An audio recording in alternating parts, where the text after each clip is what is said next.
see too pleased sometimes. It could happen. I can watch that fucking Flamin' Hot Cheetos video 1,000 times, and it will never cease to amaze me. No, I'm pretty sure there's like dumb shit that makes me laugh really hard. Like the SpongeBob movie. Oh, SpongeBob movie's fucking fantastic. It'll put me in a stroke. The part where the ending where they recreate the fucking Twisted Sister music video is one of the greatest things I've ever seen in my entire life. So it's the beginning of it where he like walks in and he's like the manager. He's got like his boots on and he's like like intense situation because they forgot the cheese on the fucking Krabby Patty. He's like, "What's your name?" Phil. Oh, Phil. Got a family, Phil? They got the cops outside. And the guy's like... They're all sweating. He's on the verge of like crying. He's like, "Yeah, I've got a family." He goes, "That's what it's all about." And he puts on the cheese. "Stick with me, Phil. Don't lose me here, Phil." Yeah. Starts snapping at me. And it's like, the movie's so good. And the part where fucking Patrick flies in with the flag in his hand. Yeah. It's a SpongeBob. No one saw that coming. No one saw that coming in the theater. I saw that movie in theater, actually. I did. I think I saw it like twice. I actually fucking hated SpongeBob. I thought SpongeBob was the worst show in the world. And my mom's friend was going with her daughter. And she wanted my mom and me to go with her. So I was like, "Mom, I don't want to watch this movie. I hate SpongeBob, blah, blah." She's like, "Get the fuck in the car. We're going to see the movie." I was like, fine, whatever. So then we got in there. Immediately, I was dying of laughter. I looked at my mom and said, "This is the best show ever made." No, it's literally, like, I will defend SpongeBob to, like, the ends of the earth. And I've, like, talked to, like, some people who are, like, even just slightly younger than us. Man, and they're, like, they don't have that appreciation for SpongeBob. I don't know. Maybe it is just me. Do you know why? Because all the shows, even people, like, 5 years younger than us, the shows that they grew up with are shit. They're ass.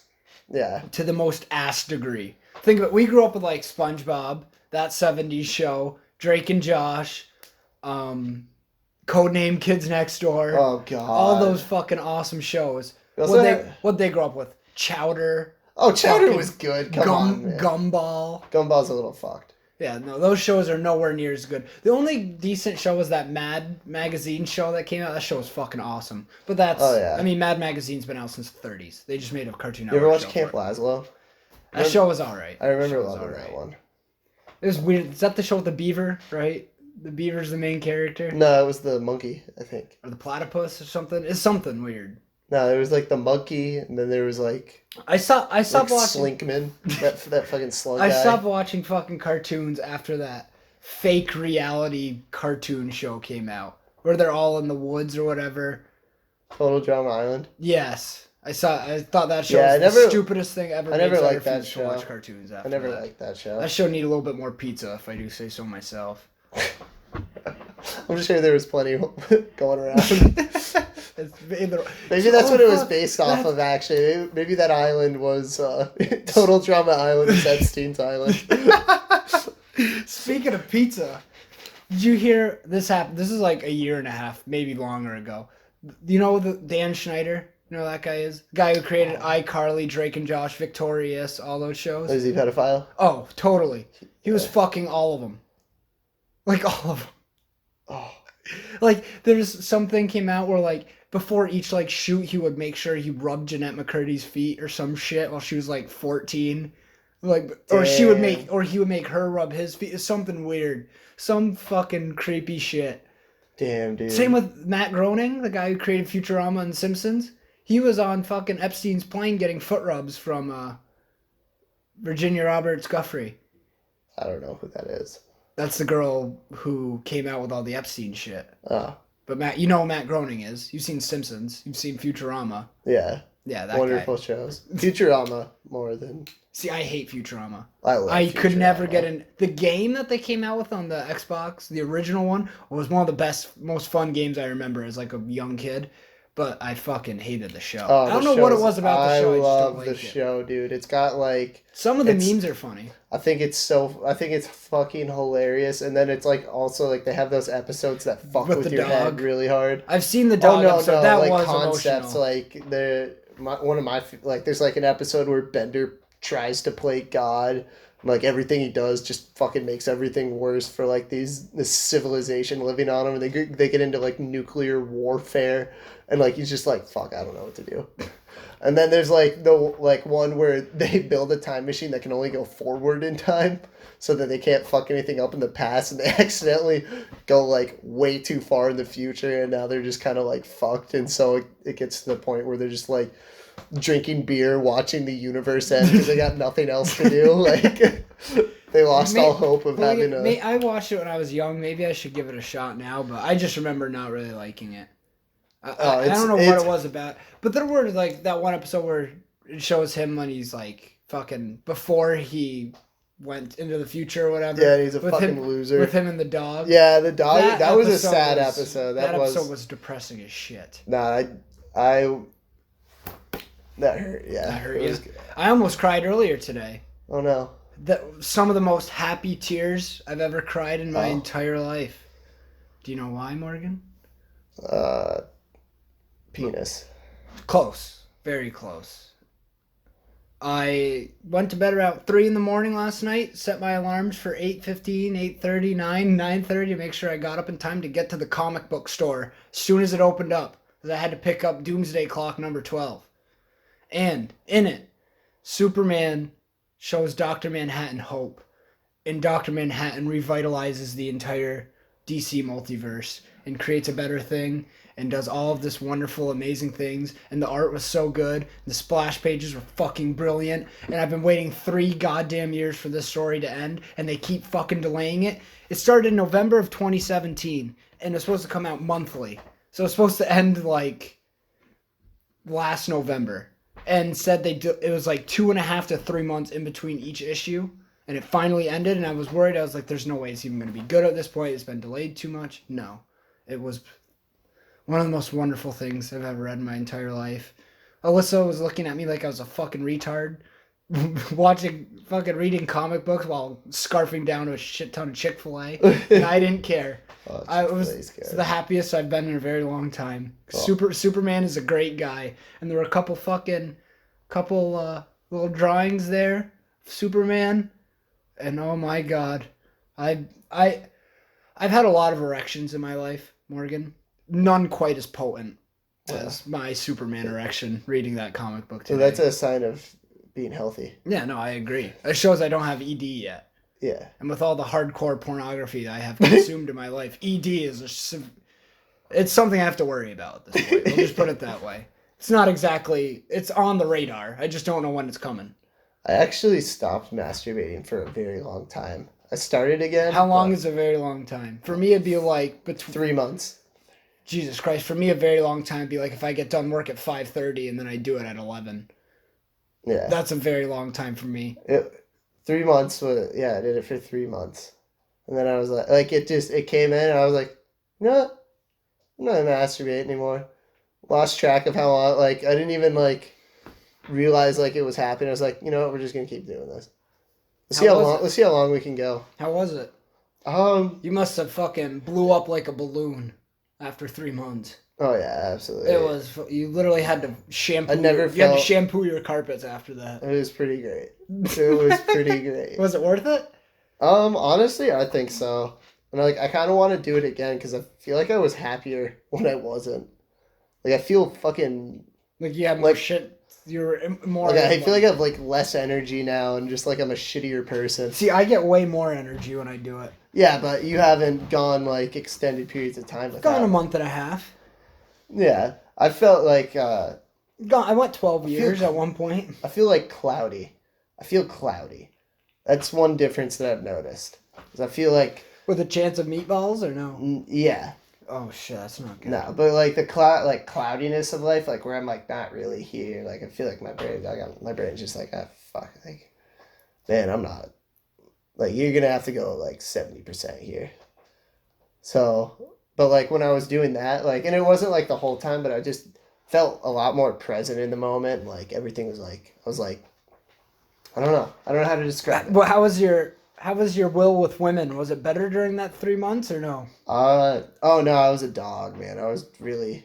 I think that's part of why I did it is because I was I should try to Have a little bit of human connection instead of Yeah. pounding the piss pump over and over But again. like the problem is like I was so busy anyway. When But it was like, this? About I stopped like a couple weeks ago. So it was like You stopped a couple weeks ago. You said it was 3 months. yeah, I went 3 months and then Did it? And then stopped again? yeah, and then stopped about 3 weeks ago. And now you're feeling better as a result of not doing Oh it? no! So I jerked off last night. Oh, hey, put her there, pal. Congratulations. Yes. Oh, shit, you're a lefty. No, I'm not. You're not lefty? I throw left-handed. I was say I've lived my entire life thinking you were left-handed. I throw left-handed. I write right-handed. This actually changes my entire perception on you. I used to think I would have had to sacrifice you in case another Holocaust. No, I'm only like a half-blood. That's even worse. Yeah. So I don't belong anywhere. I'm like You're a mixed breed. Yeah. Is what you are. I'm actually ambidextrous too. Like when I play basketball, I'm way better with my left hand than my right. When I play hockey, I use my left as like dominantly. Yeah, I don't know if I'm like left-footed, so like when I play football, I always take off using my left. So same with track, I would always take off with my left instead of my right. I have no idea why, but now that after I tore my ACL, my left fucking knee, then I kind of switched back over to right again. Which one do you take off with? Now I take off with my right. right. Like how would I know? Because I know I kick primarily with my the right one foot. that you have, like, say you're running a football route, and you have one foot in front of the other, and you use that foot to, like, you explode off, and then, so you take your first step with your non-dominant leg, but you come off your dominant leg. Oh, okay, so it would be my right. So, yeah, so you're just a fake lefty. You're a piece of shit. Fuck you. Thinking you can join the ranks. Sorry. Do you ever just look at a lefty and just think, that's weird? Like, why are you like that? It just doesn't make any sense to me. It doesn't make any sense as to why anybody's predominantly one-handed, but because everybody's so right-handed, when I see somebody use their left, I think less of them as a person. I think more of them. I think they're pretty sweet. If my children are left-handed, they're going into the furnace. First chance I get. And that's where they're going to stay. That's where well, couldn't you just, like, cut off their hand? Not good enough. They're still going to be left-minded. And anything that involves leftism, I refuse to embrace it. I got you there. They have to be on the right side of history, Morgan, and that is Neolithic totalitarian fascism. I don't know anything about that. It's just like basically like we pick which races we want, and we kill the ones that aren't that. And then we have a government-controlled empire of the dominant race. Gotcha. Do you have a problem with that? No. See, I don't either. I mean, like, just speaking about it, I don't have a problem with it, but, like... If it happened to be people with blonde hair and blue eyes, then you'd have a problem with it? Yeah, absolutely. Then there's something wrong. Oh, I was looking into the militia laws of New York. We don't really have any. We don't have shit. Start a private militia. They take all of our shit. We can't even... I think if you have more than 3 rounds in a fucking magazine in New York State, they can legally come to your house and kill you and sexually assault your wife. At least that's what the No, police I didn't force say says. that in the militia laws. It didn't say that? It only talked about, like, the National Guard, like the New York National Guard and, like, all that stuff. It didn't... There were no laws in place for private militias. So, like, if we want to get, like, 30, 40 guys together and go out and march around in the woods with some guns, should be all right. As long as... Hunting communists? Yeah. We just sit outside of the college campus. Just like, we see a stray, we go, we'll go get him. Let's go get him. Quietly. Who did you vote for? It's like, I wasn't old enough to vote yet. Wrong answer, motherfucker. Wrong answer. You like Bernie, huh? I can smell it on you. How much do you pay for college? The government pays for it. You just fucking uppercut them as hard as you can. Send them to Chinese re-education. Send them to the gulag. Man, it's you so like fucked communism, up. motherfucker? Dude, it's so fucked up over in China, man. They're like, yeah, we took 1.1 million Chinese Muslims and gave them a paid re-education program at a camp. That's what they're calling it. At least it couldn't have happened to nicer people, though. You know what I mean? Yeah. At least it was Muslims and not, like, whites. No, they're white Muslims. No, they're not. There's no such thing. Chinese Muslims. Morgan, there's no such thing. What, do you think they let anybody who's not Chinese into China? I think they... No. Do they? No. Probably not. Unless you're like some fucking Not You're from, 1.1 million non-Chinese. Not gonna happen. They'd probably bring them in just so they can put them in the fucking camps. That's why China sucks so bad, dude. Because obviously I don't think Muslims deserve to belong in fucking camps. No. But, that's the fucked up thing though, is everybody's like, oh, global warming, global warming, global warming. It's like, okay, we can do whatever we want for global warming. It's not going to do anything because fucking China and India, which are the two most populous countries, just pollute so fucking much that if we were to cut literally every bit of fucking global warming that we do, every single bit of it, we'd still be on the same track because China and fucking India do it so much. So the only way to stop them would be to go to war with them, which would mean we'd have to use bombs, and bombs aren't exactly great for the environment. Last time I checked, in fact, I think they're somewhat harmful for the environment. I think one thing with that though is that I still do support that we do make, strides to be better as a country because, I mean, realistically, America is the best country in the world. Therefore, we kind of lead the world in like how we do things. So if we're able to set up like a good system where we're actually like, hey, and honestly, China is like far ahead of the curve of the U.S. for, setting up better environmental solar panels and. Well, they've got like shit out on the sea, like a bunch of like solar farms that they have literally in the water. Like China's so fucked up right now that they have to. That's the thing though. They're not doing it. Like the reason why France does something is not the same reason why China would do it. China would do it for their own fucking things. Yeah. And it's the same with like Africa has a lot of fucking CO2 emissions or whatever because they literally they light their shit on fire as an energy resource. Yeah. Like that's not going to help. So, I mean, really, plus I think that I don't think global warming is a complete hoax, but I really think it's not as big of a deal as everybody. You ever notice how every fucking year they make it just sound way worse?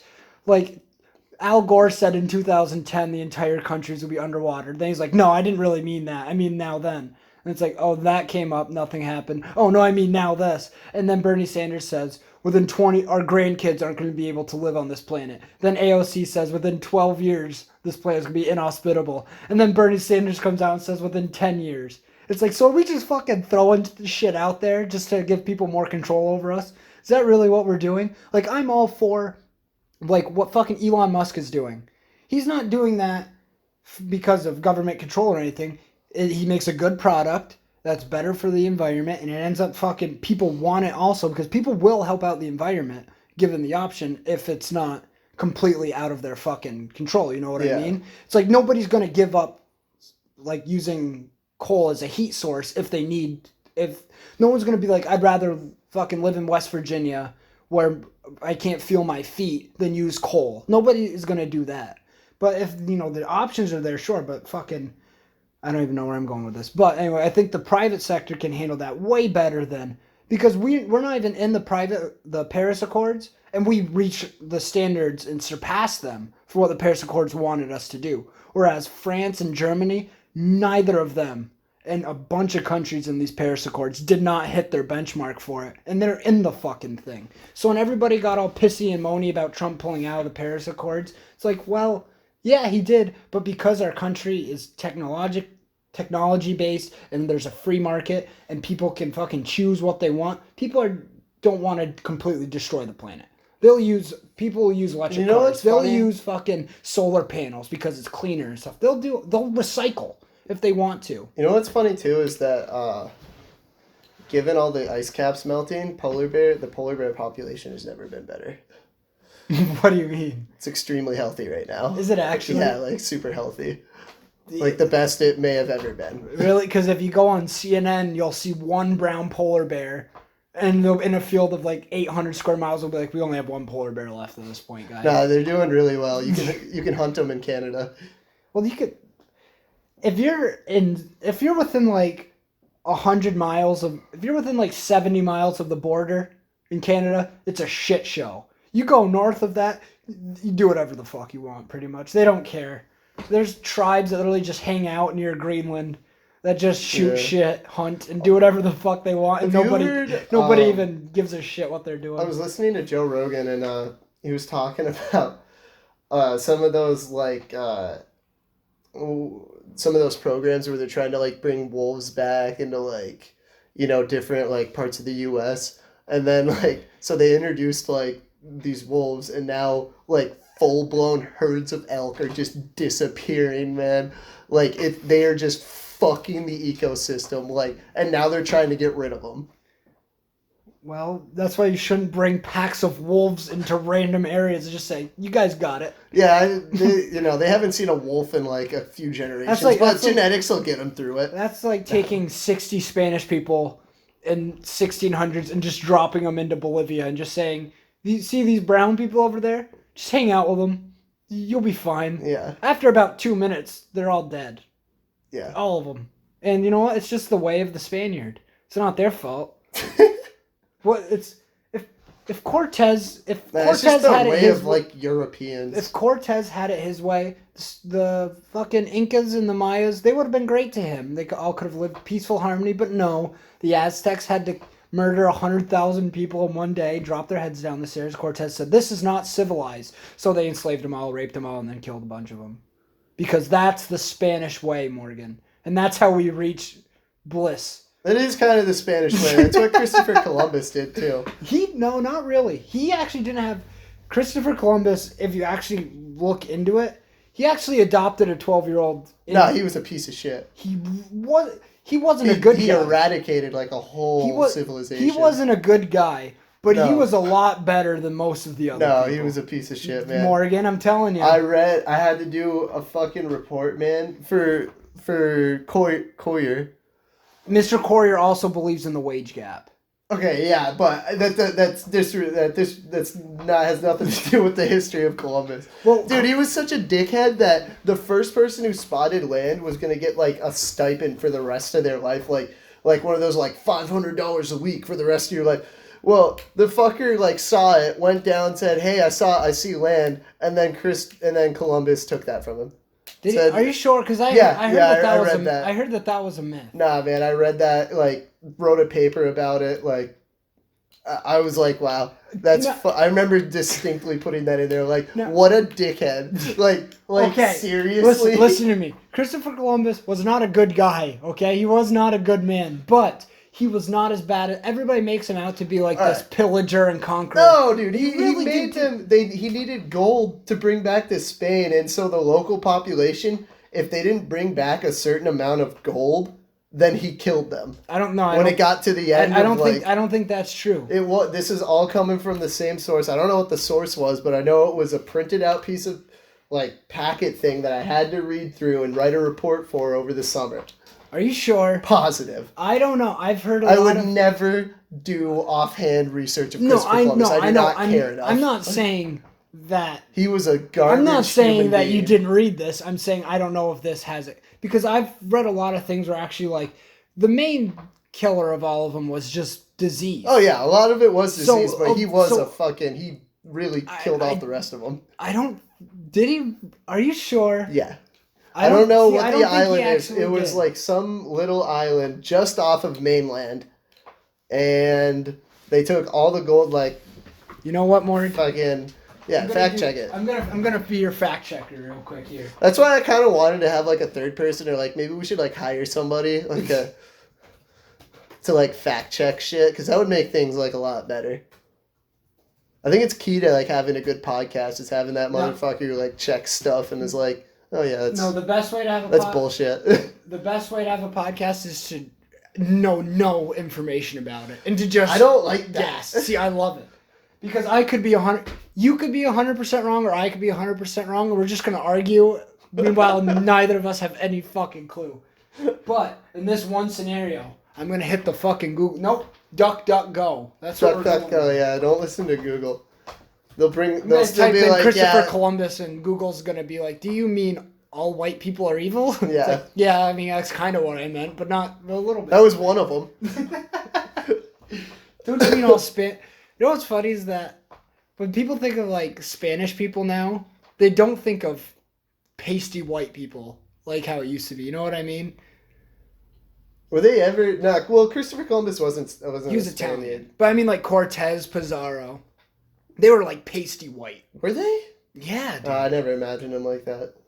Really? See, that's always how I imagine them. Because I imagine any time in history class it talks about fucking people taking over shit, I just assume it's white people. Dude, you know what's interesting? So I picked up a book. I started reading a book at the library today. And it's called The Knowledge Gap. And it's talking about, like, the elementary education system and, like, the focus on reading comprehension as opposed to, like, history and science and stuff because of, like, standardized testing. And they were throwing out some crazy statistics, man. Like, even, like, for adults, dude. I think they said over half the population doesn't know what the first 10 amendments like were, like that like the name that was given to them. You know, so like the Bill of Rights. And then like shit, like they went to like the Texas University and like they said a sizable number of like the people that students they asked at random didn't know shit. Like, did you see that Holocaust study that just came out? Something like only 26% or 26% of people didn't know what the Holocaust was. Yeah, it was like weird numbers like that. Like over more than 1/3 of people don't know who gave the Gettysburg Address. And then you know what's funny? They couldn't name like anything about like the First Amendment. I'm gonna hit you with something real controversial here. What? You know who was a shit president? All of them? Abraham Lincoln. No. He was wonderful. Why was he wonderful? Tell me why he was wonderful. Real quick. Just give me like a one sentence on why he was wonderful. Well, he won the war. The war of what? Of slavery and states' rights. More slavery. People, it started off like everyone was like, the Civil War was all about slavery. And then people were like, no, actually the Civil War was about states' rights. But that was just to cover up slavery. Yeah, and now it's like, what was that state right? Oh, yeah, it was slavery. Yeah, that's it. But one of the big things about Abraham Lincoln is people say like, and I'm not saying he was a horrible president, but he's nowhere near as great as people make him out to be. Because people always go, I think he was like the second Jesus. I've read like 3 biographies on him. But some people literally go like, Abraham Lincoln was the greatest president ever because they seceded from the Union and he took them back. It's like, well, who did they secede under? Who was the president that led to the secession of all of these southern colonies? But Abraham Lincoln. There was a lot building up to that. Who was the president that oversaw the deaths of 800,000 American citizens in a civil war? Abraham Lincoln. It's not like wanted that. Who was the president that... I'm sure George Bush didn't want 1 million or fucking hundreds of thousands. George Bush didn't give a fuck. No, what I'm saying is, I'm sure George Bush didn't want all of our people to die in Iraq, but he fucking started the Iraq war anyway. Because he was a piece of shit. But I'm not saying Dick Cheney. I'm not saying he is as bad. I'm not saying Lincoln's anywhere near as bad as George Bush. No, I refuse to watch those. Why? Movies. Because it's all the same fucking shit. Why would I watch Vice? Of course, yes, Hollywood hates Republicans. I know that. Everything that they're going to be talking about in this movie is just going to be reaffirming everything. Come on, man. It's a good movie. You got to watch it. I'm sure it's a decent movie, but I'm things. I'm not going to go to Hollywood to hear about why all right-wing people are bad. It's the same thing with, they're making a movie right now called Bombshell, starring Charlize Theron, Margot Robbie, and someone else. It's all about Megyn Kelly and Gretchen Carlson and getting sexually harassed by Roger Ailes at Fox News. Not really... It's like, well, how about you make a movie about Harvey Weinstein, who instead of sexually assaulting 3 people, sexually assaulted hundreds and thousands of women in Hollywood. Oh, you're not going to make a movie about that because fucking Harvey Weinstein owns Hollywood. He owns all of you. You fucking did that. Harvey Weinstein donated hundreds of thousands of dollars to the DNC. You'll never hear about that. Hollywood never makes movies about how bad left-wing people are. It's a fantastic movie. I'm sure it's very well shot. One of the best movies I've seen. Yeah, it has Christian Bale in it. Christian Bale fucking kills it. I mean, amazing. And Dick Cheney was, without a doubt, one of the worst leaders in U.S. history. But they make him out to be like I never even thought about it as like bashing him, like or like any of that. Like I just You took don't it think as, like, you don't think that was kind no. of their Now that goal? you're saying it, like Like yeah, you don't I think do see that. you don't but, think like, that was their goal to come out with a movie about Dick Cheney and how bad Republicans are as soon as Donald Trump hits the White House? They're not going to release or maybe they will. But if like Obama- it was just like a good movie where I like learned stuff and like it was just enjoyable through and through. All I'm saying Amazing. is Hollywood's never going to make a movie about Obama jailing and torturing journalists, drone striking American citizens, Starting the Afghan war. arming Al Qaeda in Syria. They're not going to make any movie about Democrats or Obama's fucking lust for power. But as soon as there's a bad right wing guy, a couple years go by, they make a movie. And even if they don't flat out say it, the implication is, oh, these are the Republicans. These are the Democrats. Oh, another Republican's president. Think of that what you will. You know what I mean? It's all. I'm sure they had a lot of stuff in that movie. I'm sure they had it kind of right, biased, but kind of right. I'm sure they didn't just flat out make everything in the movie up. But I just don't trust Hollywood to fucking not be completely biased. So I wouldn't even watch the movie. There's some that I will watch, like Chappaquiddick, the fucking movie about Ted Kennedy killing that girl in his car. I would watch that movie. I would watch other movies about like fucking, I don't know, other presidents and shit. But it's just I've been lectured to by Hollywood long enough. At this point, I just don't even want to fucking, because of course the movie gets a bunch of awards. Everybody gives it 10 out of 10s. They go, isn't it so great? It's all about how fucking the Fox News led to this huge thing and how bad Dick Cheney was. It's like, well, you don't talk about MSNBC helping start the Iraq War. Why not? You don't talk about fucking how shitty Obama was. You don't talk about Bill Clinton fucking starting a genocide. And I think it was, I don't know if it was Yemen. It was something. You don't talk about that. You only talk about when it's fucking, George Bush or Dick Cheney or Trump or someone like that. You know what I mean? Mm-hmm. And I'm sure you're right. I'm sure it's a great movie. Even if I fucking, disagree with how they go about it, I'm sure it is a great movie because Christian Bale's awesome in everything he does. Dude, and so Adam good. McKay, I think, was the director. The guy who sure. hangs out with Will Ferrell all the time. He's a great director. I'm sure it was good. But I'm not going to pay money to be lectured to about how all Republicans are evil. You know what I mean? And I don't like Republicans at all. I fucking hate Democrats, but I don't like Republicans at all. But it's just, yes, we get it. Like that W movie that starred Josh Brolin, all about how shitty George W. Bush and all Republicans are. All of these fucking movies. It's just the exact same thing over and over and over again. One of the only really decent political movies was fucking The Campaign, because that was a comedy. And that was just bashing the shit out of all of them.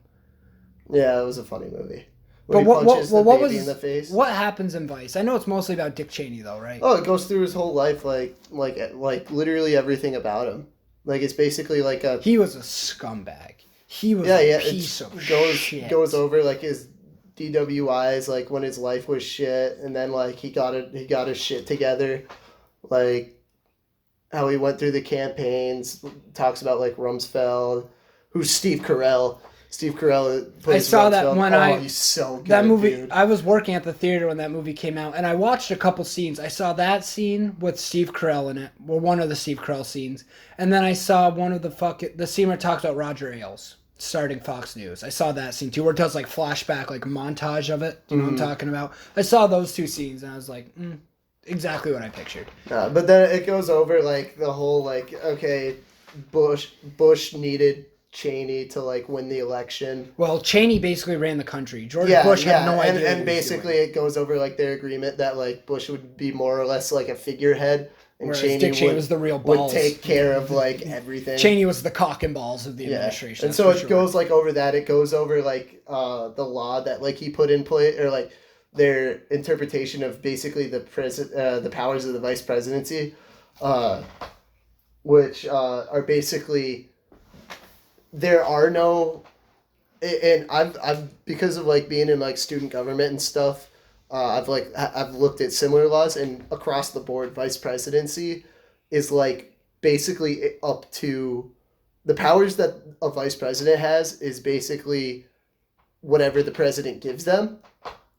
So when the president if the president says, yeah, you can have like all the power, then you're basically the most powerful if you have person in the government, because not only do you have the presidential powers and like and then like if it's like something like Bush, like where the president's going to follow whatever you say, you are now practically the president with like a vote in whatever else you have your hand tie-breaking votes and shit, yeah. So it's like you then become the most powerful. That's another thing that I fucking hate about Dick Cheney is that now his daughter Liz Cheney is this big fucking political figure now and like political commentation news or whatever, and her and Meghan McCain are both just so fucking annoying and dumb. This is why like I used to listen to Dave Rubin a lot. I used to like Dave Rubin. Now he's just a shill. I don't know who like, Dave Rubin is. The Rubin Report, you never heard of it? No. He started off as like, oh, he's like a libertarian, but he invites all these right-wingers on because a lot of the left-wingers won't go on his show or whatever. And then it turns out, no, he's just not really inviting that many left-wingers on. Like Jimmy Dore and Kyle Kulinski were practically begging to get on a show to say what he was wrong about, and he just wouldn't have him on and shit. So there were certain things that he's like, oh, that's kind of annoying, but I like David Rubin, he's a decent guy. Now he's like full-on Republican. He came out with a video, he's like, I'm no longer an atheist now, I've been shown the light, now I'm Jewish, and blah, blah, all this shit. But fucking, basically, every time I go on Twitter, it's like all these people saying like, Meghan McCain's the only sane one on The View. Oh, The View is so wonderful just because Meghan McCain's on. Everybody, Joy Behar and Whoopi Goldberg are crazy, but at least Meghan McCain's there. And Dave Rubin every day I'll see a tweet from him fucking complimenting Meghan McCain. It's like, Meghan McCain is a fucking idiot who is literally wants Julian Assange tortured and murdered for releasing information about her father, like glorifying the deaths of hundreds of thousands of Iraqis. And now she wants him dead. Saying my father was a wonderful man. Your father led to more deaths in his fucking sleep in one night than Donald Trump has killed in his entire presidency. You talk about how Trump's this horrible guy and how your father's one of the best men ever. But your father is responsible for literally millions of people dead. He's responsible for a genocide in Yemen right now. Go ahead, Meghan McCain. She's on The View. It's John McCain's daughter. What did John McCain do? John McCain's like the biggest war hawk. John McCain was a bigger war hawk than George W. Bush was. How did he have that, like, I thought he was only ever like a senator. He was, but he had a lot of pull. And a lot of like, oh, we're going to go into this country. We're going to go into this country. We're going to do all this shit. Fucking going on the news every day say, we have to go into Afghanistan. We have to keep all of our troops there. Like when Obama was talking about pulling the troops out, John McCain's huge thing was like, oh, we have to keep all of our troops in Afghanistan. They're the enemy. We have to kill all of them. Well, yeah, but like, here's the thing though. Like, so when we already get in there and they're already helping out there, because like I've heard like Jocko Willink talk about it, you know, because he was there. Like he was there in the height of the war, like when it was at its worst, and I've heard his views. And so like us pulling out of there, like when we did and like removing troops and stuff, man, all it did was like basically we should have kept people in there because like once we got them out, like not much was like really happening. We were more of a deterrent than anything, and they needed to be more stable before we left, because then as soon as we left, they just came back and now we're like back to square one. Everything's fucked in there. You're right. You're right in the fact that like the problem ISIS basically, or not ISIS, but like basically like Al-Qaeda. The problem in Iraq was that we took out Saddam Hussein, and then there was a power vacuum where the shit people went right to the top and just dominated things. Which is usually, that's true. Yes, but the problem is that but the problem is that the only alternative to pulling our troops out is to just leaving troops in the entire Middle East fucking forever. Yeah. Like that's the only alternative. We're having people. Do you care what happens in Afghanistan if it has nothing to do with us? Because I sure as fuck don't. No. I mean, to an extent, no. But it's like... Like, there's been one terrorist attack from a foreign power ever in America, besides, like, in 1812, right? So the 9/11 attacks were like the only real fucking terrorist attack plotted by another nation against us ever. Do you know who that was? That was Saudi Arabia. We went to war with Iraq instead because we're friends with Saudi Arabia, and we sell them $2 billion worth of weapons every year. Yeah. So fucking well, it's in Afghanistan. Who is it? Who are the two main powers? It's Saudi Arabia versus Iran. And Iran is like and then Shia. they fight each other. Iran's Shia, Saudi Arabia's Sunni. Yeah, and they kind of battle each other through like Afghanistan, Iraq. Like Israel's a big power too. They use like those countries in between them to like fight each other, but like they never have direct, and that's why the whole like those attacks from like Iran on Saudi Arabia were like really alarming for a while. It's because that was what they said. No, but they're never gonna end up destroying each other. And then again, Morgan, like, even if they did, what does it fucking matter? Me and you have both read one of the greatest books of all times, and it details everything that's going on right now is detailed perfectly in 1984. Remember the ending of 1984 where they basically say they're in constant war, so that way we always have an enemy, so we can always be proud of our country, while always having an enemy to fight against, so we can all be together, so that way there's always a fucking economy. It's also an economy driver. So that way we can always get more money for these fucking warlords and these fucking people that are bought and paid for by the weapons manufacturers. So that way we keep staying in other countries. And yes, you're right, if we were to pull out all of our troops from fucking Afghanistan, there would be a power vacuum, yes. But has Afghanistan really gotten that much better while we're there? Has it really? Okay, I want to talk about something. One of the big things that's like, if everyone's like, this is the whole George Bush thing. It's like, in order to stop terrorism, we have to fight back against terrorism. Why do you think people want to commit terrorism against the United States? Because we are going into their countries, killing their people and taking their oil for us, and claiming it as a moral victory because we're the good guys. No, they don't see it that way. They see it as, oh, here's these people coming in with way better weapons, way better military equipment, way better generals, fucking fleecing our entire countries. And then people are going to attack us because it's like, see, our troops in Afghanistan were attacked by militias today. It's like, well, maybe it's because we're sitting there in the middle of their fucking country plotting on how to kill the rest of them. It's not that weird that they would try to attack us. Yeah. It's like, how could you attack us on our base? Maybe it's because on the other side, they are awful people. And I mean, when we went in, they want, like, the people who lived there, they wanted us there, man. I mean, the fucking Al-Qaeda was, like, raping the women, executing whole families. And this is what happened as soon as the U.S. left, is they made a list of all the people who helped the U.S. or, gave them any sort of information, might have housed U.S. soldiers like in their place. They went through, killed them and their entire family, like hundreds of thousands of people executed after we left. That's true, but the thing is that is us going in there and taking over countries really gonna be the great good that we think it's gonna be, or is it gonna lead to worse things happening? Saddam Hussein was called the Butcher of Baghdad, killed millions of people. So we go in there, we take Saddam Hussein out, then we leave. What happens then? Oh, here comes Al-Qaeda blows up now. ISIS blows up. Now there's even more war in those regions. Even worse people have control of oil fields. All of this shit. So basically, if you take it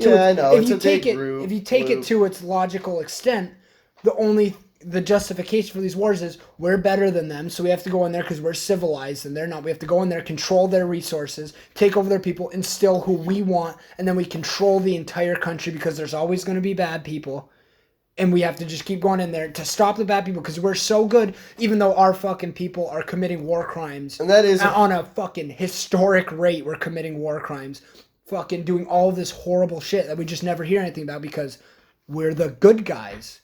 The good guys going into random countries. Like what? So that is something that I've thought about. Is that we should have just taken the country. Like I don't know why we don't.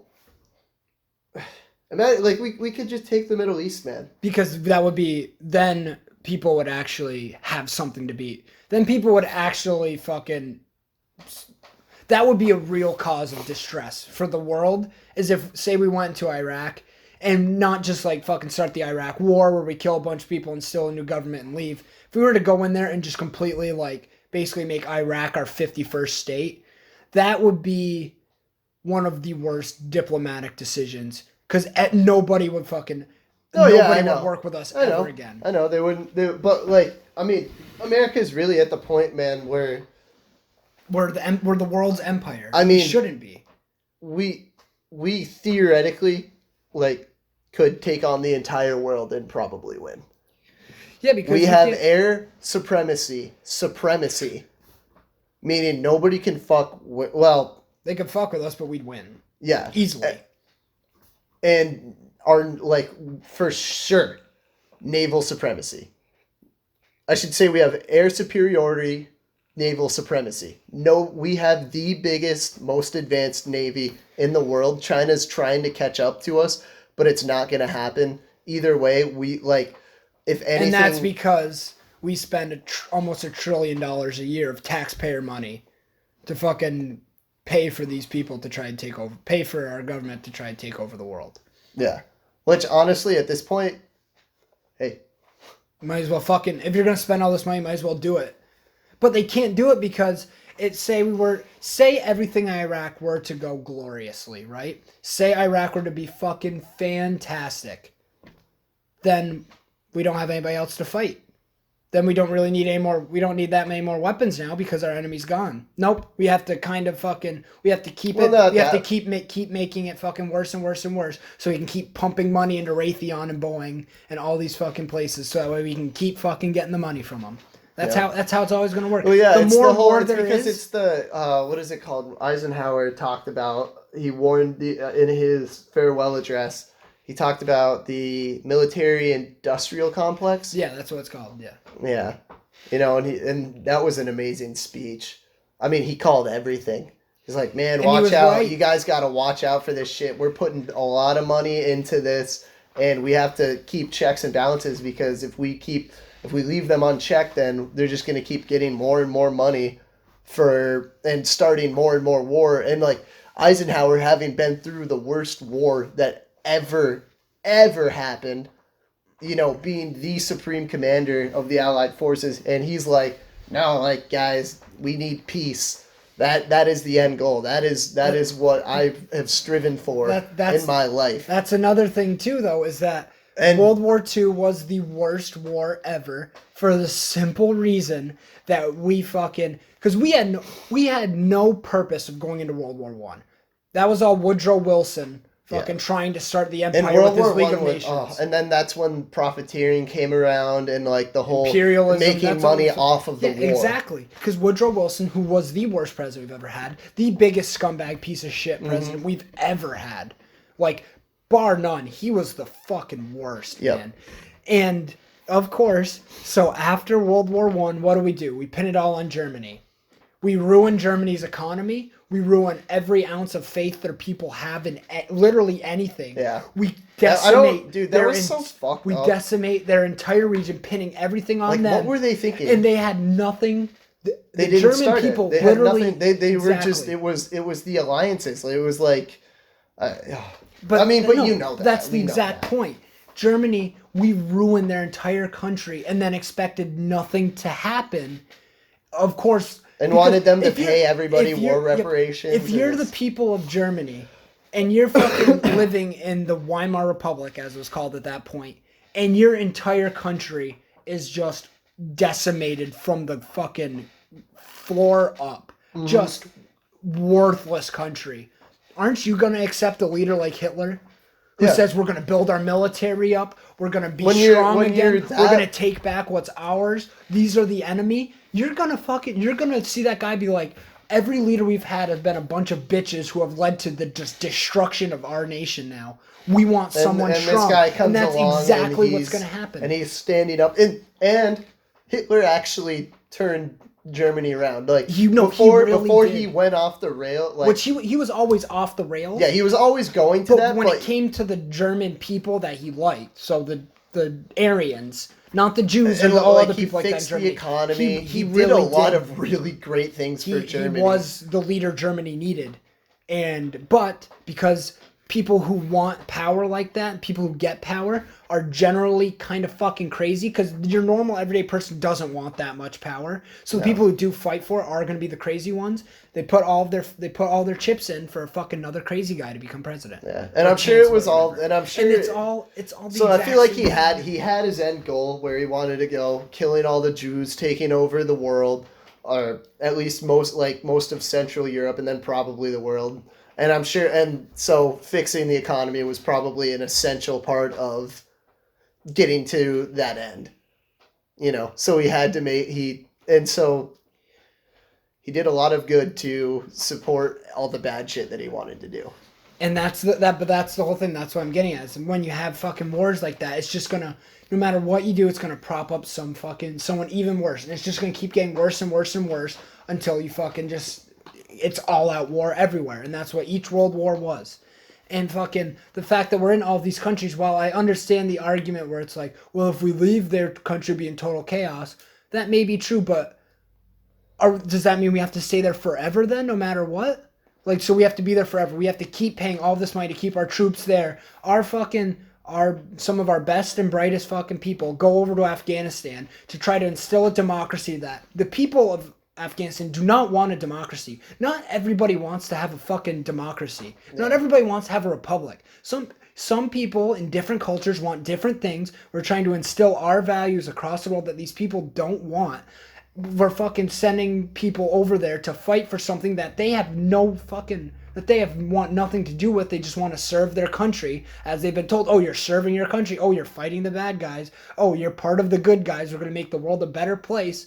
So stay there for 4 years, watch all of your friends die, come back and then kill yourself because your life is so shit now. That's all it's really doing. So yes, maybe keeping people in Afghanistan right now, which is another fucking crazy thing, is that we went to Afghanistan to try to break up the Taliban. Do you realize that the Taliban is stronger now than it ever has been? Yeah. While we still have thousands and thousands of troops there, the Taliban is stronger right now than it ever has been. So we aren't doing anything there.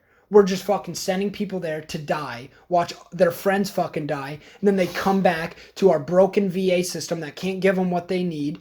Everybody fucking shits on them. They don't really realize what their problems are, and then they kill themselves, or they snap and kill other people and then themselves. That's what this fucking perpetual war state is doing. And Vietnam was more fucked. Our people can say, well, Vietnam is just another one of the same exact things. Yeah, I know. But it's been exactly the same. Every war is basically Vietnam, just Vietnam was a lot more publicized. The Afghanistan papers just came out in WAPO that basically said that fucking Bush and all these people completely lied about everything to get us into Afghanistan. That's getting no coverage right now. No, this is about Afghanistan. Something they just released, they're called the Afghanistan Papers. This huge bombshell reporting about how everybody was lying to get us into Afghanistan. We're still lying about it. We have been, still are, and will continue to lie about it. All to fucking take their oil, prop up our people, do all of this shit. But have you heard anything about that? No. What have you heard about? Donald Trump is abusing his power as president, and we're going to impeach him for it. That's because why would the media report something like that? They're not going to report that. They're going to report getting fucking Trump out. They don't want to say, oh, you know that war that we've been propping up too? If you were to watch CNN, one of the only times they've ever complimented Trump ever, and they legitimately said this, they said this was Donald Trump's first presidential act. You know what it was? Bombing the Syrian airfields. Killing 100, I think it was 100 people with our drone strike. That was the one time CNN and MSNBC said, oh, Donald Trump took a very presidential stand today. Why did he do that again? I can't remember. Because they attacked something. They did something fucked up, so he took out their airfield. Oh, I think it was they gassed their people again. Which it turns out they didn't gas their people. It was somebody else who did it. It was Russia who fucking gassed the people.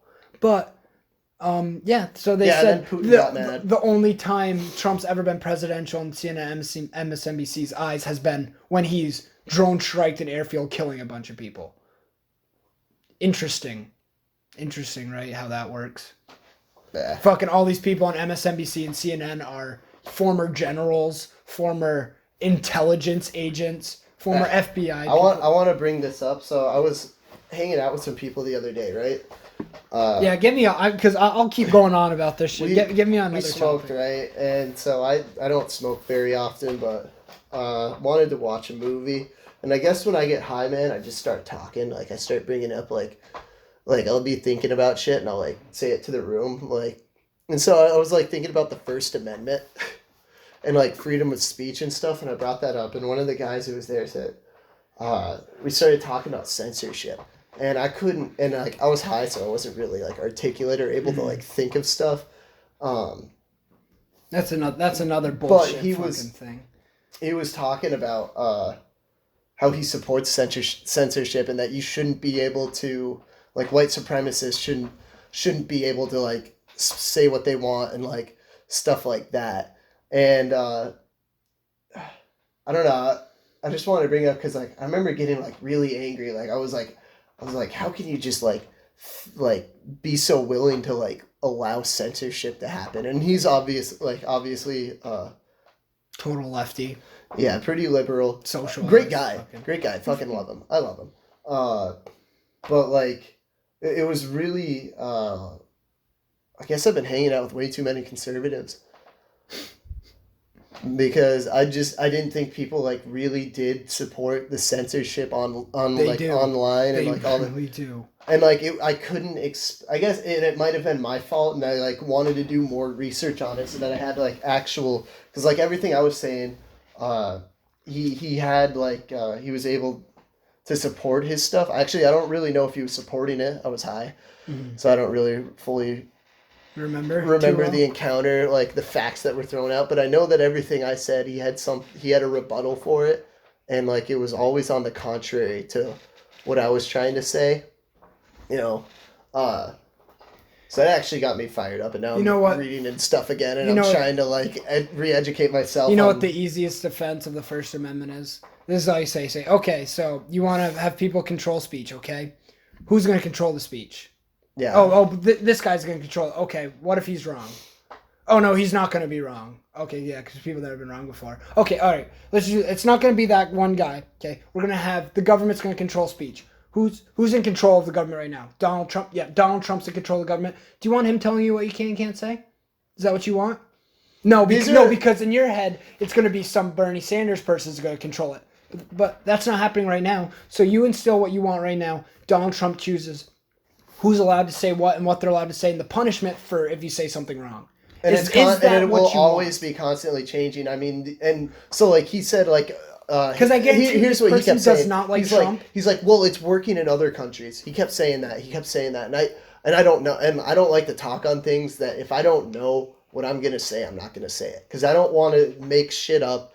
I don't like that because I'll get caught in. I don't want to get caught in that. And like, if you say one wrong thing, then you can't take anything you said factually. Exactly. Accurate. So I don't. So you want to make sure you kind of know what you're talking about. Yeah, because I'm, So I was staying away from it, but he kept saying, "Oh, other countries have done it," and I can't disprove that.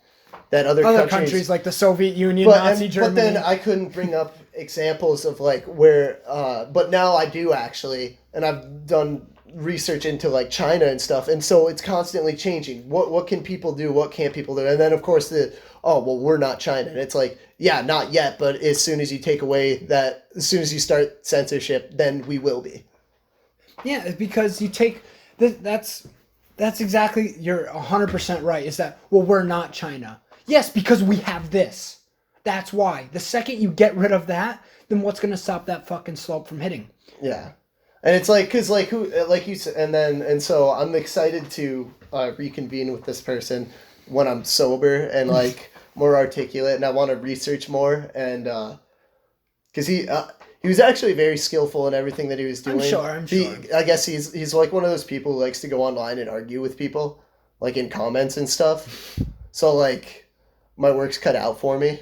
Well, I mean, it's really even if say you lose this argument, right? Say you talk to him again, he fucking beats you again. You say, okay, you're right. Say you're right. But we just had this conversation. In your ideal world, I could be punished for having my point of view. Do you understand that? Mm-hmm. Like I could be, you're a good guy. I'm a good guy. We're friends. We just had a good conversation. But if there was no freedom of speech, which America does not have freedom of speech like people like to pretend it does. No, we don't. We have the most freedom of speech, but we really don't have pure freedom of speech. No. Like that whole, you know how everyone says, well, you can't yell fire in a crowded That's theater. what he said. He said that. That's a thing. Do you know why? If he ever says again, well, you can't yell fire in a crowded theater, say, do you know why that was implemented? That was implemented during World War I, so that way Woodrow Wilson could put journalists in prison for writing columns against the war. That's why that was implemented, was specifically to put anti-war people in prison. Yeah, I remember that because it was that guy who was at the draft. People who were like signing up for it, he was handing out those fucking pamphlets. Yeah. Same exact thing that Abraham Lincoln did. Anybody who was against the fucking Union and the Civil War, he would throw those people in prison so as not to ruin the morale of the army and have people think differently. So, freedom of speech. So say we have the KKK can fucking do a march, that's protected under freedom of speech. People can do blah, blah, blah, blah, blah, blah, blah, protected. Yeah. What's the one thing, well, like the one thing really that's fucking widely known. The one thing that's widely known, you can't yell fire in a crowd theater. What was that implemented for? So the government could imprison people that they didn't want to speak. Yeah. So anytime censorship starts there, every time giving the people with the most power, the most fucking say, to imprison people with the least amount of power, and then it's just going to be a cascading effect. Yeah. And it's going to end. And the only time, under the First Amendment, the only time you can actually, like, it breaks the freedom of speech thing and that you can actually be you're supposed to be thrown in jail for is when you're directly calling for action. So, like, if it's a group of KKK members and they're chanting for Martin Luther King to be killed, like, right now, right here, or, like, specific actions and saying, like, we need to do this, like, we need to kill this guy. Well, even... That's when you can be arrested and thrown in prison. Well, I know what you're trying to say. If they say Martin Luther King should die, Martin Luther King should die, Martin Luther King should die, that's protected. If they say, let's kill him, let's kill him. Yeah, it's like different. When it's, like, calling, like, okay, let's all storm the White House. Like, when it's calling for immediate, direct action, that's when it crosses the line. That's another thing, because as you know, I'm an ANCAP, right? So when freedom of speech you should be allowed to say anything you want, not be punished for it. But if you say something like that, like, we're gonna kill this person, let's kill him, that violates the non-aggression principle, because you are aggressing on a person. If you're having a direct call to fucking harm someone, that's when you can defend yourself. In a place like New York State, where we have the fucking gun laws are so strict and stuff, we really don't even have self-defense. If somebody broke in my house, tried to kill me, and I fucking shot that person, say he broke in and tried to rape my girlfriend, so I killed him, let's say, before he could had the chance to, I would be put in jail first and would have to prove that he tried to fucking rape her, or else I would be fucking thrown in jail. That's one of the problems, is that fucking, when the government gets more and more control, they can control what we say, and when they control what we say, like this person that you were talking to, I'm sure that if he arguing for censorship, there's no way he's a fan of guns, right? So no, I don't think he is. Exactly. So if you're not a fan of hate speech, you think hate speech is violent, right?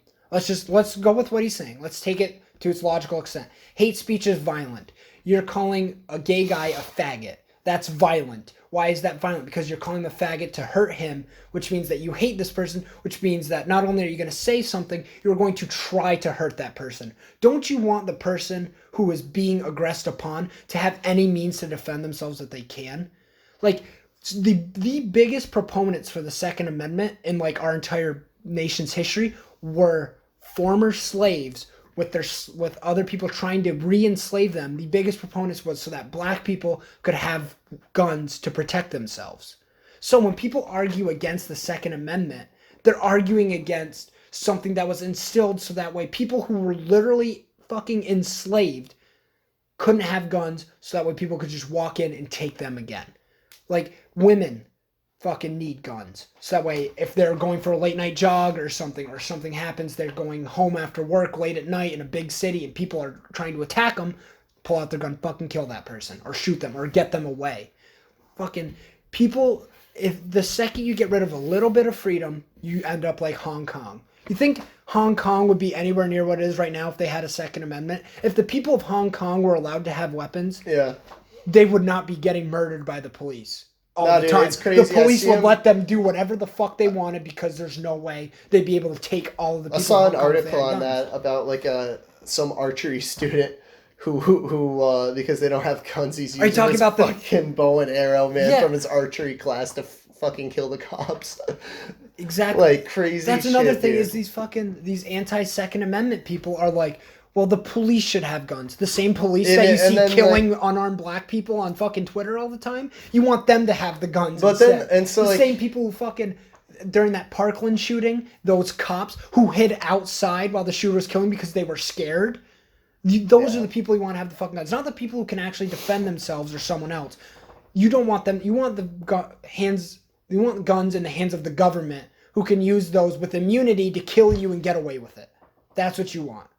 The guns are meant to protect you from the government. Fucking, a lot of people don't realize is that there were automatic weapons in the 1700s. There were literal automatic weapons in the 1700s that when they implemented the Second Amendment, there was this one state told this guy he could not have this weapon. It was called the pepper box revolver or something. It was like an automatic pistol and it had a bunch of rounds in it.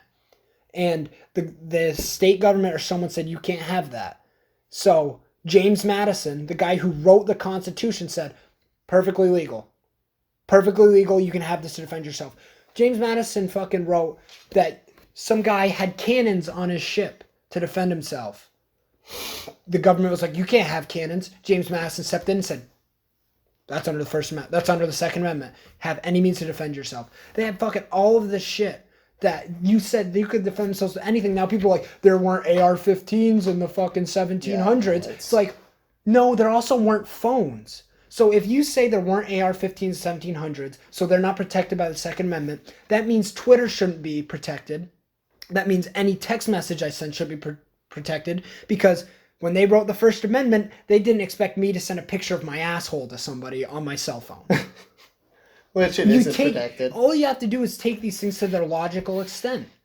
Like that guy who said there shouldn't be a First Amendment. You say, okay, so what are we going to get rid of? This, that. Okay, you're right. We'll get rid of those things. It's going to be illegal to say these things. Well, what do you agree with? Do you blah blah this? It's because what if what you just said turns out to be hate speech? They can go back and put you in prison now. That's what I was trying to get at, but like I think it was just that I was like high and wasn't able to articulate myself. But that was where I wanted it to go, and that's what I was trying to say. I kept saying, he's like, I think you're trying to be deep right now, but it's like not working. Because I kept saying, well, man, you can't have the good without the bad. You know, it's like a yin and yang thing. I remember I kept trying to put that point out there, is that, man, you can't have the good. I don't know, I'm sure you've read this poem before, but this is the perfect poem, right? So this is he was a priest during Nazi Germany. He said, first they came for the communists, and I didn't speak up because I wasn't a communist. Then they came for the trade unionists, and I didn't speak out because I wasn't a trade unionist. Then they came for the Jews, and I didn't speak out because I wasn't a Jew. Then they came for me, and there was no one left to speak up for me. Nice. That's exactly the argument you need. When this person says that to you. So like this is like stuff that like I wanted. Like these are like I was trying to think of examples on my own, but again I hadn't being baked. It's hard to think, and I don't have stuff like that. But I knew it was out there. I knew that these things had happened. Like where it's like, well, obviously they're like, if they're like because they're making the argument like censorship is like, oh well, we're only gonna outlaw the bad stuff, or like we'll know if they cross the line, and it's like, well, they're not idiots, so if they like it's not gonna be like a flip flop. It's gonna be a slow progression towards tyranny, and we're not gonna notice it. And by the time we do, it's gonna be too late. That poem, by the way, is one of the most powerful things I've ever read in my entire life. No, like that's great. It's amazing. What's it called? It's called First They Came. It's basically saying, like, when it's not happening to you, you don't care. The same way with this freedom of speech thing. It's like, oh, you think we should get rid of this and that because you don't think that. Oh, then we should get rid of this. You don't think that either, so you're fine. Then now we can't say this. Oh, once again, you don't think that, so you're all good. But now they're coming for this. Oh, you do believe that. Oh, you have said that word before. well, these fucking people that you've already thrown under the bus, they're not here to help lift the bus up from on top of you now. Now you're done. And that's to its logical conclusion. It's kind of like, the more power you give a government or these fucking powerful people, the more they're just going to take away from you. Because in an ideal world, nobody's going to call a gay guy a faggot. No one's going to call a black guy a nigger. In an ideal world, nobody's going to be mean. But we don't live in an ideal world. Something's always going to happen. And the more you chip and chip and chip away at this, there's no foundation left. Yep. And then it's all fucking downhill and it's all done.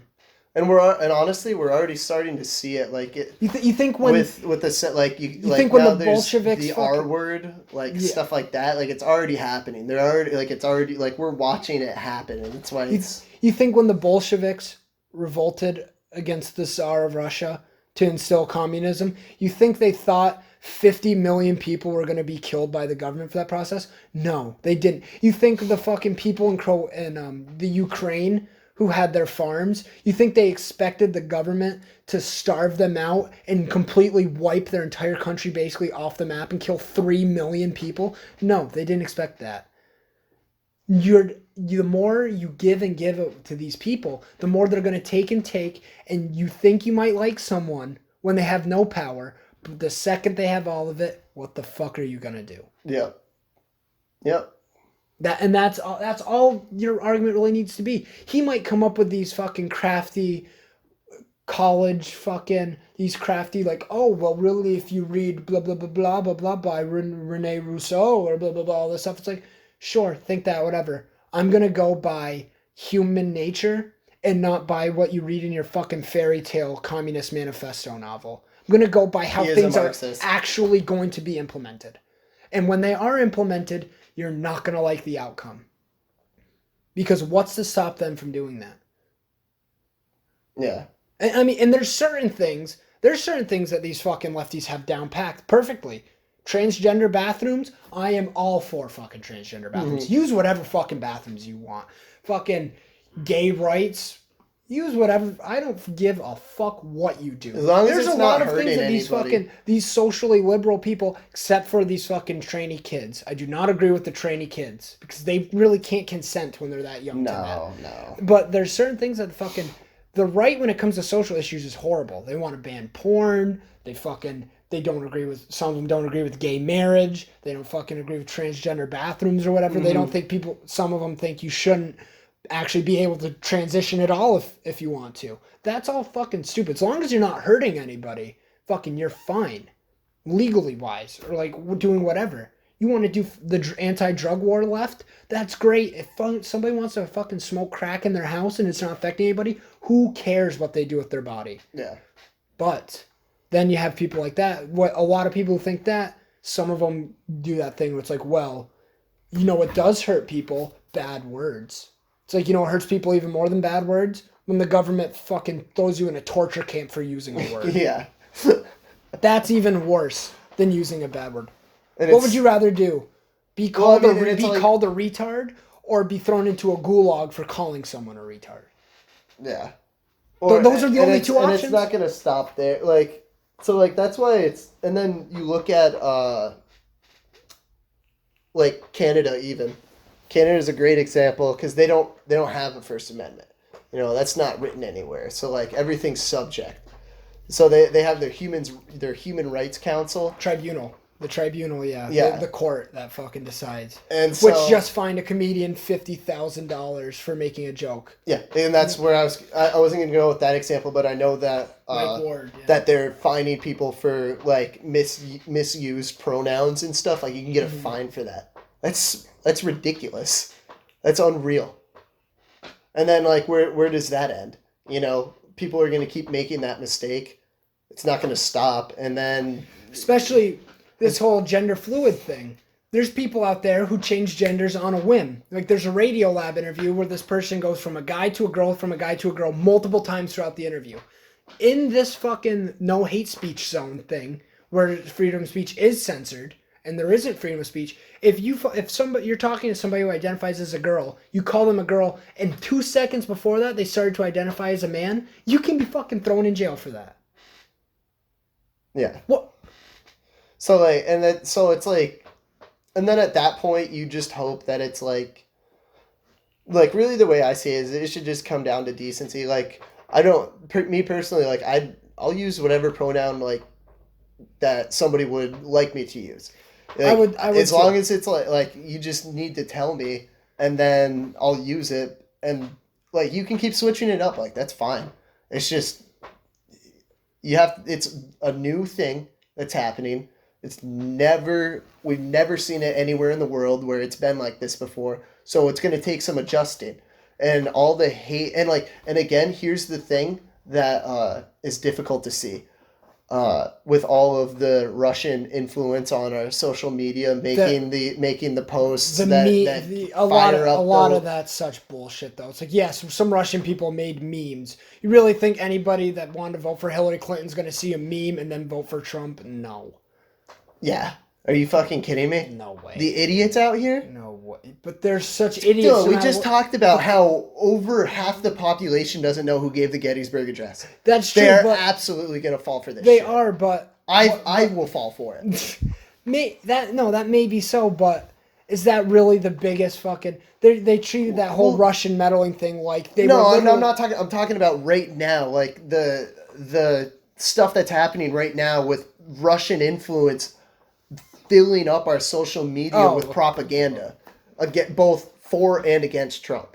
Yeah. To fire up liberals, to fire up conservatives, to divide the country. I was thinking, and I'm sure we're doing the same shit over there. Of course we are, yeah. So, you're right.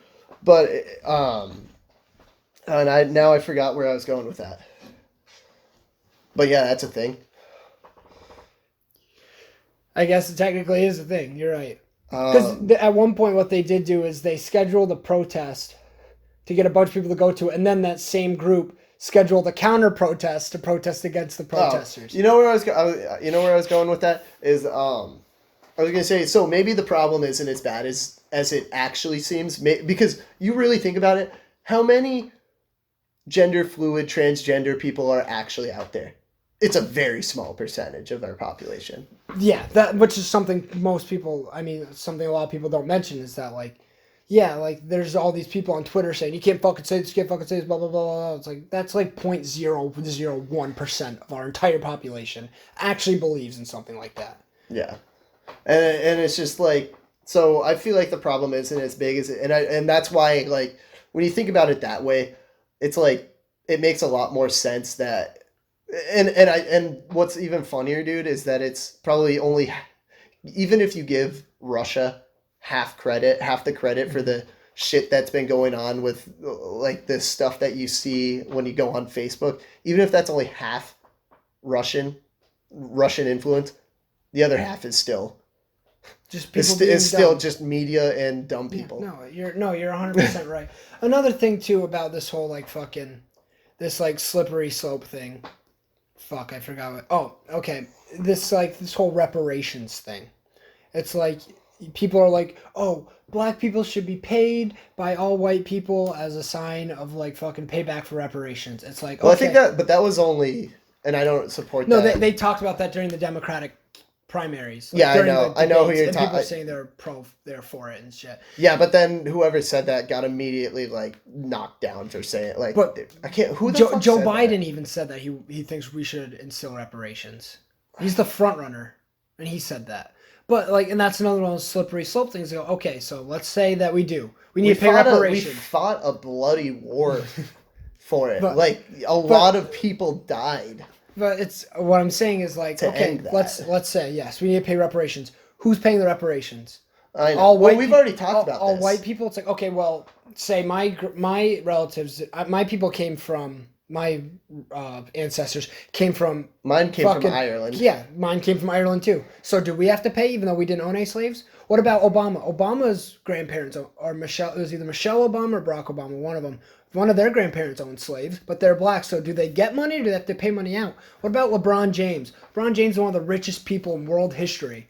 Do I, making not even a fucking 1/1,000,000th of the amount of money LeBron James makes, do I have to pay reparations to him? There's so many, and then so here's what I see. But I'm not saying it's like that's the whole argument. I'm just saying it's another slippery slope. What I'm slope. saying is, like, even worse is paying that money going to fix anything? Is it going to heal the cultural damage done by hundreds of years of slavery? That would just make it way worse, because then you have a bunch of white people who are already pissed off saying, I haven't owned a single slave, yet I have to pay these people for something I didn't fucking do.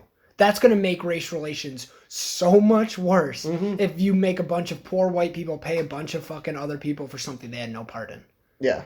It's just an all-around bad idea. It's an all-around terrible idea. And especially since, and here's something crazy that I didn't, only, I think 14% of the American population is specifically black or like African American. Yeah, it's like 13.5%, yeah. That's a small number of people. I didn't realize that. I thought it was like a lot more. I think it's something like 70% of the country is white. Like hovering around 70. I mean, I guess it makes sense, but like, I just feel like it's like a really small number. It's a small number, yes, but black culture is huge. Black culture is massive. It's kind of crazy. It really is crazy how, like, because they are like percentage-wise, they're kind of a tiny minority in the United States. Super small. I'm good. So but like rap is so popular now. Hip hop is so popular. Fucking the NBA, which is predominantly black, so popular. Fucking these like black comedians like a Dave Chappelle or like an Eddie Murphy or a Richard Pryor, Bill Cosby, yeah. Like it's so like black culture is huge. Like the way they fucking like used to like dress and stuff, like the Fresh Prince of Bel-Air, like all that stuff has such like, and people in the same. I wonder why that is. People in the same fucking breath as saying all white people are racist won't fucking think about the fact that like we love their culture, like the black culture is so predominant, and if we're so racist, then why would this culture be so fucking predominant in America? Because I mean, if you think about it, black culture is at such like an upswing. White people really don't have like, when you think of it as like a cultural thing, we don't really have anywhere near as much of a culture as what even is what. I can't think of a single thing that would actually Dr. Dre, or whatever his name is, has way more of an impact fucking culturally than 99.99% of white people. And it's not even close. LeBron, fucking Dave Chappelle. These people have, like, Kanye West, for Christ's sake. Like, they're these huge cultural milestones in ways that... So, I mean, if you think about it, like, black cultural icons, like people I just named, are predominant, and one of their main messages is supporting black communities and prospering black culture, lifting black people up and shit. Biggest white celebrities, who fucking Taylor Swift, she doesn't say shit about having a white culture. She's just singing.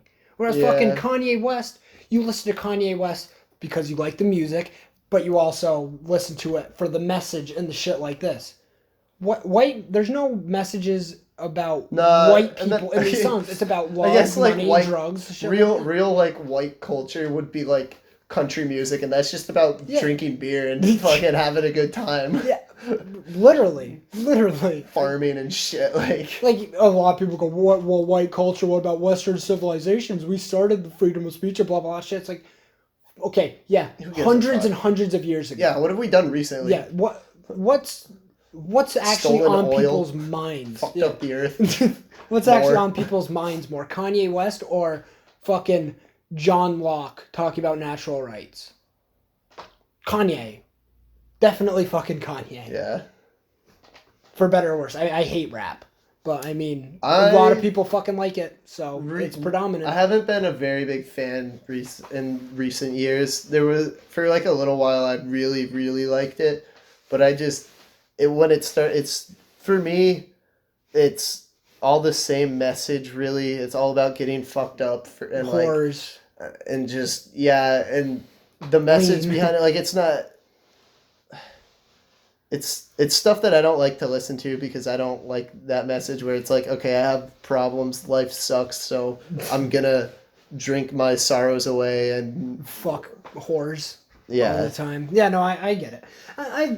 For me, it's not so much the message. Like, I mean, I love like message in like heavy metal songs, And like and, those and like really I want to cool be clear biblical that like apocalypse messages. like that's like super generalized. Like and there and like I do like some of the songs that come out, but like a lot of it is more or less just like party, catchy like hooks like it's whatever. more than a lot. More than a lot. But think about Cardi B is one of the most popular artists on the planet. Artists in air quotes. She's one of the most popular like fucking music people on the planet. Yeah. Every song is about how she has a big ass and she sucks cock. Every song is about that. Yeah. So yeah, people go, that's a general statement. It is kind of a general statement, but also it's actually that's all that this it's is actually about. to the point where again, I just got Tinder again recently, and like when I'm going through the profile and on like the Spotify thing, if it's like some really weird song that I don't know and it's like something about and it's like you can just tell like looking at it, it's like, oh, okay, I see the kind of person you are. Where it's like I'm sure it's like catchy, but it's like, okay, so I bet you party a lot. I'm sure my two longest relationships I've ever had have been with girls who shared at least some of my music. That's one. I think music's a really good indicator of people. Music really is Sometimes. a big thing in a relationship. Like my mom's favorite music is not my dad's favorite music. And my dad does not like a lot of my mom's music. But if we turn on Metallica in the car, my mom knows the songs and likes some of the songs. That goes a long way. Music really can. If I'm dating a girl who hates heavy metal, every heavy metal song I play, even like the ballad metal songs, or hates classic rock, refuses to listen to Fleetwood Mac sort of thing, and only listens to fucking Post Malone and this kind of shit, right? Post Malone's not bad. I like Post Malone. He's not as bad as other people. He's different, very different, and some of his songs are actually like, if I listen to the song 100 times, I'm gonna grow into being like, it's okay, it's different, it's not horrible. But I mean, like Drake or fucking people like that. Kendrick Lamar's art. I like Kendrick Lamar. I don't really like Kendrick Lamar. But you know what I'm saying. J. Cole. Some of his older stuff. Having like musical taste in like a relationship actually is like, same with movies, TV shows. Like you don't really think about it at first, but it is. Oh no, because it's like when you're just hanging out. It. If like you don't have the same interests and shit, then like there's nothing to do. Then what are you gonna do? All you can do is fuck or fight at that point, really. Yeah. So one of the big things like with me and Alyssa is like, some of the shows she watched, some of them are like, I hate Grey's Anatomy, I hate these medical shows or whatever, but she likes like true crime shows and like forensic files, stuff like that. So I was like, maybe she'll like Hannibal, which is the greatest show of all time. Like maybe she'll like this, I'll show it to her. She loved Hannibal, so we could talk about Hannibal all day. She likes fucking like Doom Patrol. We watched that, fucking loved it. Like, dude, there's certain things that we can fucking come together and really enjoy. Every fucking girl, I'm like... And I like some of the shows she shows me, like Chicago Fire, Chicago PD. I would never go out of my way to watch them, but if she turns them on, I'll sit down and watch them with her. So, I mean, there really is a lot of, like, fucking music. Like, I don't like a lot of music she plays, but she can play, like, Miranda Lambert, who I don't like fucking Miranda Lambert, really, but pop... featuring women singers like Miley Cyrus's sister Noah Cyrus, or Miranda Lambert, who's more country, I guess, or like fucking Kid Berry. Alicia Keys, who I actually really like. Alicia Keys.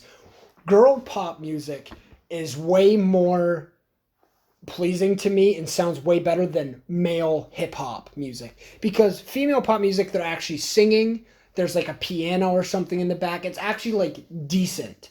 Whereas, like, the male hip-hop shit is just fucking... I will rip my eardrums out listening to it. When she plays, like, fucking Alicia Keys, who's going ham on the piano with an absolutely fucking heavenly voice that she has. Oh, that's perfect for me. I think for me, specific... Something that I've found that I've been really drawn into... I'm a big Alicia Keys stan. Is somebody... I really like Passenger. Passenger. It's kind of... use it for lack of a better term, but kind of gay, I guess, in the way that like it comes off as that he did like Let Her Go. Never heard of it. No, all right. So the reason that I like him is because I play guitar, but like I I've always been drawn towards like a certain style, more folky, like the soft, like I really like finger picking, like bluegrass. Stuff that I think sounds like beautiful. Like it's like, oh wow, that's like I could listen to that for. But beyond that, I think he's one of the best. I'd have a song to I think he's one of the best songwriters of this generation. Just like every song that he writes is really intricate. Like I've looked, it's like reading a poem. It's like reading a poem. And it always has a message, and the lyricism with it is like very, I think, smart.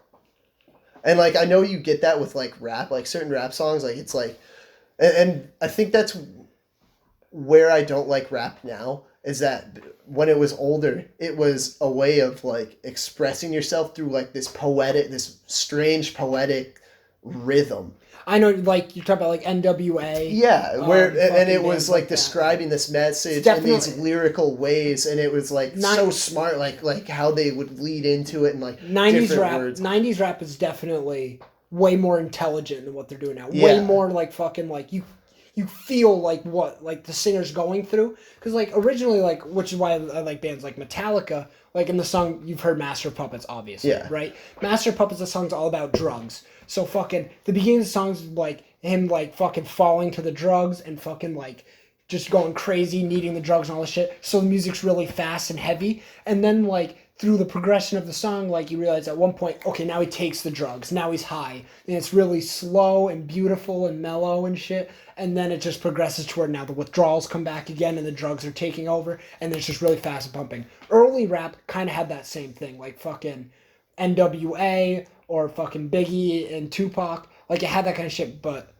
like or it's like, so much more like. But like even like better message I'm saying like even like Eminem, like when Eminem was just being like his first LP, just being like an asshole, like still rapping about like, but like the way that he did it, it was so like intelligent and smart, and then like it was like telling it is now. Yeah, it a lot wasn't more artful just than Gucci Gang. Yeah, exactly, and it's stuff. It's like that when the whole mumble rap stuff came out. That's when I turned it off. I was like, I'm done with this. It's definitely been dumbed down to a degree. Yeah, because even if you don't like rap, original '90s, late '80s, early '90s, like West Coast rap, it was it's undeniably an art form. Undeniably an art form. Biggie, exactly, Tupac, like I mean, just poetic geniuses. It really was. It's basically like spoken word poetry with a beat behind it, talking fast about like fucking racial injustice and police brutality and all that shit. Yeah. It was 100% art form. Now it's more like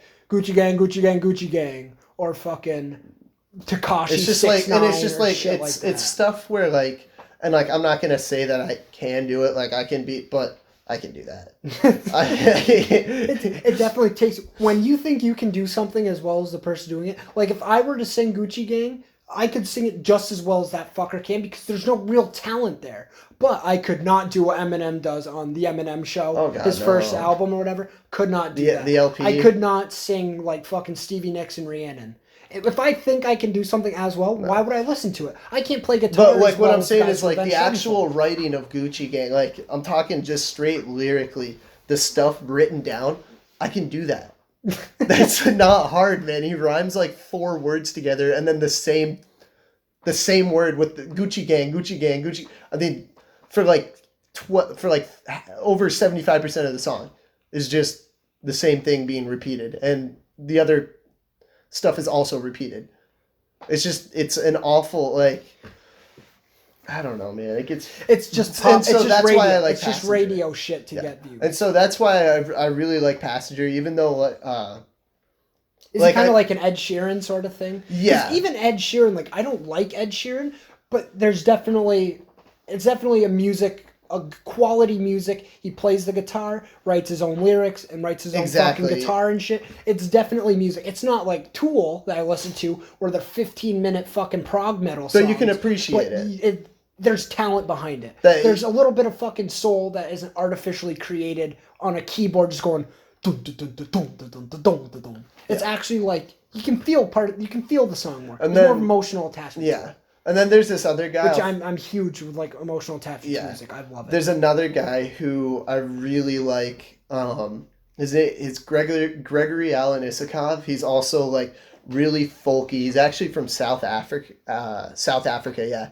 and he came over and now he's living in Colorado, and like all of his music, like he actually tours with the Colorado Symphony Orchestra, like, and he'll like just be playing his guitar, singing with the full orchestra behind him. So like he's like a straight up composer, writes all of his own stuff. I have something cool to show you then. He is, and his voice, dude. Oh, you need to, after this podcast is done, I want you to show me him because I love orchestral shit. Oh, he's so good, something dude. You would like. Have you ever heard S&M by Metallica? Yeah.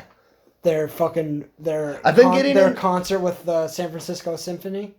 Yeah, I've been getting into heavy metal. Good, I've been dude. getting into heavy metal again because like I've been like lifting and like with jujitsu and everything, man. How like, is jujitsu going, by the way? What? How'd that tournament go? I won. You won? Yep, I won. It was like an amateur tournament, right? Yeah, so I was in the 155 beginner no gi, meaning like that robe thing. I didn't have it. What'd you wear then? Like a wrestling unitard? No. I just shorts and t-shirt? Yeah, shorts and a t-shirt. Like athletic, like basketball shorts or like track shorts, kind of like. Yeah, you could think like it wouldn't have mattered. I could work. But was it fun? How'd it go? Oh, dude, it was great. So I only had 3 matches, unfortunately, because there were only 3 people in the weight class. But I beat all 3 of them. I submitted the first kid and then beat the other 2 by like 8 or 9 points. Right. That's sweet. Yeah, dude. I take it winning that gave you a lot of confidence where you want to keep going with it. Oh, yeah, man. I was like, but honestly, at the end of it, like, I was like, man, this doesn't feel as good as I was hoping it would feel. Because I was running like 5 miles every single morning in the snow, in the rain, because it was like starting to get cold, man. Like, I was running like during the first snowfall, and then after that, I ran through like a fucking storm. But, like, dude, I was out there every day running, lifting, jujitsu, like, cutting weight, college classes, working, man. It was so fucking rough. But then I got there and I won it, and I was like, this almost wasn't worth it. Well, that's how a lot of things. I'm sure it felt like that in wrestling sometimes, too, like cutting. But at the same time, man, I was like really happy because it's like all that work did pay off, and I did win this. Exactly. Dude, I'd only been... Even though I had, like, so many years of, like, wrestling, I'd only had, like, probably 10, maybe 10, between 10 and 20 full hours of jiu-jitsu total. Still. Dude, that's fucking sweet. Yeah, it was fun. Man. It was fun. Are you still doing it, right? Yeah, I'm still kind of doing it. They notice stopped yourself at the college. Getting way better and way better as like you go on? Yeah, a little bit. Wrestling still helps me like a lot, but I'm like learning more stuff. Like I'm actually, shit. I was gonna go tonight. I'm not sure though anymore. They start at like 6:30, but I don't really have. Oh, maybe I do have shorts in my car. Ooh. I have shorts here if you need some. Because I'm leaving in about 8 minutes to go play basketball anyway. Oh, really? If you need shorts, I can fucking hook you up. I don't mind. I'm going to the same place. Where? The base. I'm going Wellness Center. So if you did want to go, man, just borrow a pair of shorts. Kind of do. I haven't worked out today, and I really wanted to go do this. But I have to pay when I go. Oh, that's all right. Don't you worry. Don't you worry your pretty little head about it. So, you need to listen to, like, No Leaf Clover by Metallica if you like symphonies and shit and heavy metal. It's so good. And, like, that's a big reason why, because I don't know if you've ever met my friend Josh, but he's a big music guy. Like, he went to school for 6 years for music and shit, and he loves, like, symphonies and electronic music. He knows how to play the piano, bass, guitar, drums. He knows how to play like a shit ton of instruments. He's really good at all this stuff. And we did this music podcast like probably 2.5 years ago. And we were going through like the difference between pop and like actual like fucking music. Uh-huh. So like what we did was we never listened to any of these songs. We just clicked on a Drake album. We skipped 30 seconds into it, listened for 5 seconds, midway through the song, and then the last 30 seconds. We didn't notice a single beat change. It was the same beat throughout the entire song. Like, you can't get away with that shit if you're in, like, Led Zeppelin. You can't have the same fucking 5-second looping guitar part. Or else nobody's gonna listen to Led Zeppelin. They fucking don't have these 9-minute crazy this 9 minutes of craziness where they just fucking go off. They do different riffs, different bridges, fucking chorus, guitar lines, solos and shit. It's because it's like a whole. It's a whole It's process just so much when better. it's like that. When you have to compose the music. Oh, it's so much better. All right, well, shall we end? This was a great podcast, Morg. I gotta show you something real quick. Adios. Adios. Oh, that was an hour and 40 minutes. I think we're still going on. Oh yeah, we are. Shit. Fuck.